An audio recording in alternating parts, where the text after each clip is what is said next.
یہ سب ہمارے یہاں کے بڑے بڑے ٹھیکیدار حاجی صاحبان ہوتے ہیں، بلکہ الحاج ہوتے ہیں، اور ان کے بنائے ہوئے پروجیکٹ ناکارہ ہوتے ہیں، سڑکیں اور پل بیکار ہوتے ہیں، بلکہ ہر معاملے میں ناقص مٹیریل استعمال کرتے ہیں، قوم کا نقصان کرتے ہیں۔ جبکہ جو کفار ہیں، کافر ہیں، کفار کے یہاں اس قسم کی باتیں نہیں ہوتی، تو کیا وہ باوجود اتنی ایمانداری کے کیا وہ دوزخ میں جائیں گے؟ اور کیا یہ حاجی صاحب جنہوں نے اتنا کرپشن کیا ہے، کیا یہ جنت میں جائیں گے؟ ہاں جی، یہ ایک سوال ہے، سوال بڑا دلچسپ ہے یہ دیکھا جائے تو، اور اکثر ہمارے لوگ اس طرح کا سوال بھی کرتے ہیں۔ اچھا، فیس بک پہ بھی ایک دفعہ میں نے دیکھا کہ وہ ایک ٹوٹی پھوٹی سڑک بنی ہوئی کیا ہے، ایک ٹوٹی پھوٹی سڑک جیسے ہمارے یہاں ہوتی ہے، بارش میں ٹوٹ جاتی ہے، بہہ جاتی ہے، لکھا ہوا کہ اس کو حاجی علم الدین نے بنایا ہے اور یہ جنت میں جائے گا، یعنی تنزن یہ جنت ہی ہے، یہ جنت میں جائے گا کیونکہ حاجی جو ہے۔ اور دوسری سڑک بنی ہوئی ہے جس کو بہت اچھی بنی ہوئی ہے، لائٹیں لگی ہوئی ہیں، یہ جیسے کسی ترقی یافتہ ملک کی سڑکیں ہوتی ہیں، اور وہ سڑک دی ہوئی ہے اور لکھا ہوا ہے اس کو میلکم مارشل فلاں فلاں، پتہ نہیں کس نے بنایا ہے، اور یہ دوزخ میں جائے گا۔ تو گویا وہ ملحدین کی طرف سے یہ اس قسم کی پوسٹ آتی ہے، اور وہ کہتے ہیں کہ دیکھو بھائی، تمہارے یہاں تو جتنی کرپشن ہے اتنے حاجی ہیں، اور وہاں پر جتنے شرابی ہیں اتنے دیکھو ترقی ہے ان کی۔ ان کے کہنے کا مقصد یہ ہوتا ہے کہ اگر ہم یہاں شراب کو عام کر دیں پاکستان میں، اور کفر کا نظام کافروں کے حوالے کر دیں گے، تو سب کچھ ٹھیک ہو جائے گا۔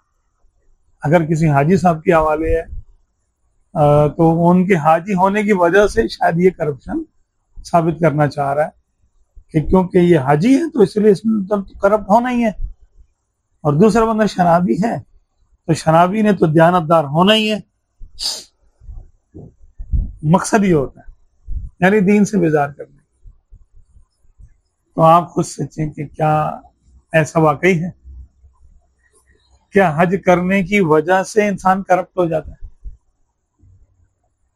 کیا کلمہ پڑھ لینے کی وجہ سے معاذ اللہ کوئی بددیانت ہو جاتا ہے؟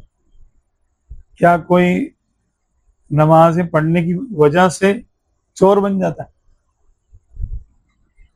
یا اس کے بالکل برعکس، کیا شراب پینے سے لوگوں میں ایمانداریاں پیدا ہو جاتی ہیں؟ کیا بتوں کو سجدہ کرنے سے یا بد مذہب یا لا مذہب ہو جانے سے انسان میں زیادہ شعور پیدا ہو جاتا ہے؟ اصل بات یہ ہے کہ قومی معاملات کا انسان کے ذاتی کیریکٹر سے اتنا زیادہ لینا دینا نہیں ہوتا۔ جب آپ ایک نظام بنائیں، گورنمنٹ کا مسئلہ ہے، گورنمنٹ ہمارے یہاں دینداروں کی نہیں ہے،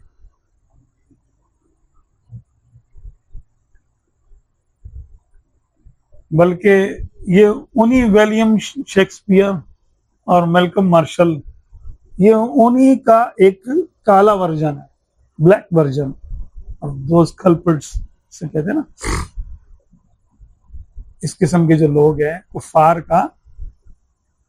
کفار کے نظام کا ایک کالا قانون ہے جو انہوں نے غلام ملکوں کے لیے جاری کیا تھا، اور وہ آج بھی ہمارے حکومت کرتے ہیں اس قانون کی وجہ سے۔ اور یہ وہی ترقی یافتہ ممالک پر جو قابض ٹولہ ہے جنہوں نے اپنے ملک کو کرپشن فری بنانے کے لیے اسلامی قوانین کا سہارا لیا ہوا ہے، یعنی سخت سزائیں جاری کی ہوئی ہیں، اور ہمارے ملکوں پہ جو انہوں نے حکمران قائم کیے ہیں، بنائے ہیں، ان کو یہ حکم ہوتا ہے کہ تم نے اس ملک کو ترقی نہیں کرنے دینا۔ اچھا، نتیجتاً جو ہے وہ چند ممالک ترقی یافتہ ہیں. اچھا اگر ہم یہ دیکھیں کہ کافروں کے جتنے ملک ہیں سارے کے سارے ترقی یافتہ ہیں. دیکھیں انڈیا ہے, نیپال ہے, بھوٹان ہے, افریقہ کے بے شمار لوگ جو ہیں وہ غربت کے سائے کے نیچے ہیں. اسی طرح ترقی یافتہ ملکوں میں بھی تقسیم ہے. 1% طبقہ مراعات یافتہ ہے جن کے پاس دنیا کی 50% دولت, اور ان ملکوں میں بھی جہاں سڑکیں بڑی اچھی ہوتی ہیں وہاں پر بھی لوگ فاقے کرتے ہیں, بھوک سے سوتے ہیں, وہاں بھیک مانگتے ہیں. وہاں خواتین جسم فروشی کر کے اپنا پیٹ پالتی ہیں, ایسا بھی ہے. تو یہ بات اس کی نہیں ہے کہ کوئی حاجی فضل الدین نے سڑک بنائی ہے یا میلکم مارشل نے کوئی سڑک بنا دی ہے, یہ بات نہیں ہے. بات یہ ہے کہ جب جس نظام میں احتساب ہوگا, چاہے وہ کسی کے ہاتھ میں آپ دے دیں, ایک قانون ہو پھر اس قانون کے تحت کڑا احتساب ہو, وہ معاشرہ ٹھیک ہو جائے گا. تو سب مل کے قانون بنا لیں, اس قانون پہ سب چلیں, اوپر سے لے کے نیچے تک. دنیا نے اپنے قوانین بھی لوگوں نے بنائے ہیں اور اپنے قوانین بنا کر وہ اس پہ چل رہے ہیں جیسا بھی انہوں نے بنایا ہے, لیکن وہ قانون پہ عمل کرتے ہیں. جیسے چائنیز ہے, وہاں اسلامی قانون تو نہیں ہے, لیکن انہوں نے جو بھی قوانین بنائے ہیں اس کا اطلاق, اس کا استعمال انہوں نے سب پر کیا, یعنی ایک بہت بڑے طبقے پر کیا. نتیجہ کیا آیا کہ وہ سب ایک لائن میں سیدھے ہو گئے.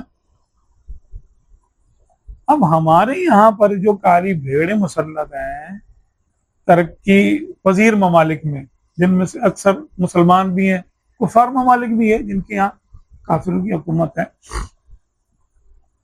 تو وہاں پر بھی حال ایسے ہی ہے. اب افریقہ میں مسلمان ملک بھی ہیں, کفار ملک بھی ہیں, ایک ہی جیسے ہیں دونوں, تو وہاں فرق کیوں نہیں ہوا مومن و کافر کا؟ ٹھیک ہے, تو یہ بات نہیں ہے, یہ ایک پروپیگنڈا ہے کہ جو اسلام کو بدنام کرنے کے لیے کرتے ہیں. 2 سڑکیں لے لیں اور بس ایک کو دیندار اور اس کو کرپٹ قرار دے دیا, دیندار ہے لیکن کرپٹ ہے, اور ایک کو کافر لیکن اس کو بڑا آنےسٹ قرار دے دیا, کرپٹ نہیں ہے, آنےسٹ ہے. تو سارے کافر آنےسٹ نہیں ہیں, اسی طرح سارے دیندار کرپٹ نہیں ہیں. دینداروں میں بھی کرپٹ ہوتے ہیں اور کافروں میں بھی آنےسٹ ہوتے ہیں, لیکن کیا دین ان کو کرپٹ بناتا ہے اور کیا کفر ان کو آنےسٹ بنا رہا ہے؟ ایسا نہیں. دیندار ہونے سے, اگر وہ اصلی دیندار ہوتا جو بھی یعنی کرپٹ آدمی ہے, حدیث پاک میں تو کیا آتا ہے, لا ایمان لمن لا امانت لہ, کہ جو امانت دار نہیں ہے اس کا کوئی ایمان نہیں ہے.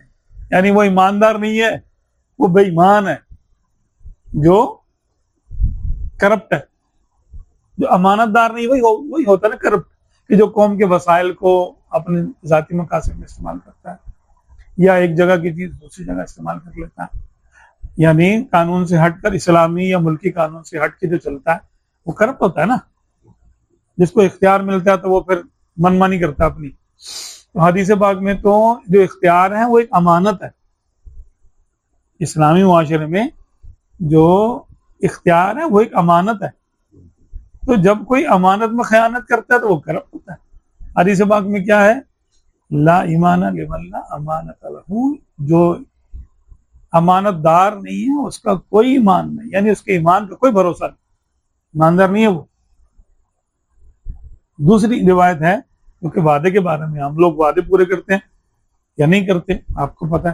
کانٹریکٹ سائن کرتے ہیں, وہ 3 سال کا کانٹریکٹ ہوتا ہے, وہ 5 سال میں پورا ہو رہا ہے, 5 سال کا جو ہے وہ 10 سال میں پورا ہو رہا ہے, بلکہ پورا نہیں ہو رہا, ادھورا چھوڑ کے بھاگ جاتے ہیں. اور ایک یعنی ملکی منصوبہ یا ہمارا اپنا ذاتی منصوبہ پورا کرنے میں بڑی بے حسی سے ٹائم ٹائم فریم چینج کر دیتے ہیں اس کی لاگت کچھ کی کچھ ہو جاتی ہے نا. تو حدیث پاک میں ہے لا دین لمن لا عہد لہ، کہ جو اپنے وعدے کو پورا نہیں کرتا اس پر کوئی دین نہیں.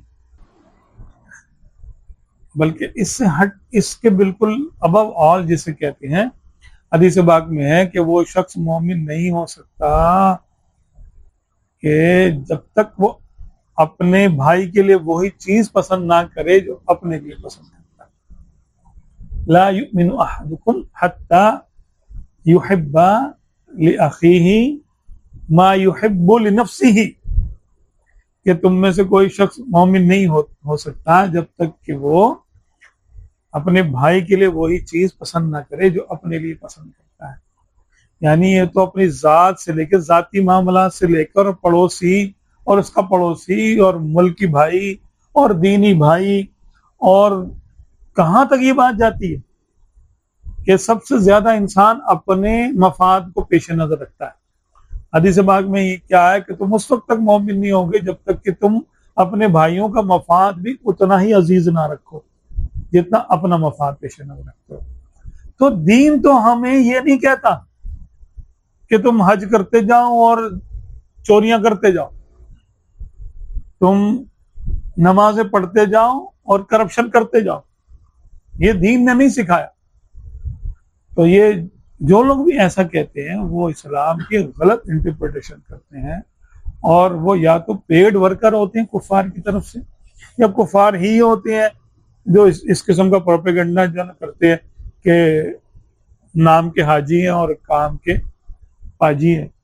اور ایک شخص ہے وہ نام کا کافر ہے، یعنی مذہبی اعتبار سے وہ کافر ہے لیکن بڑا دیانتدار ہے.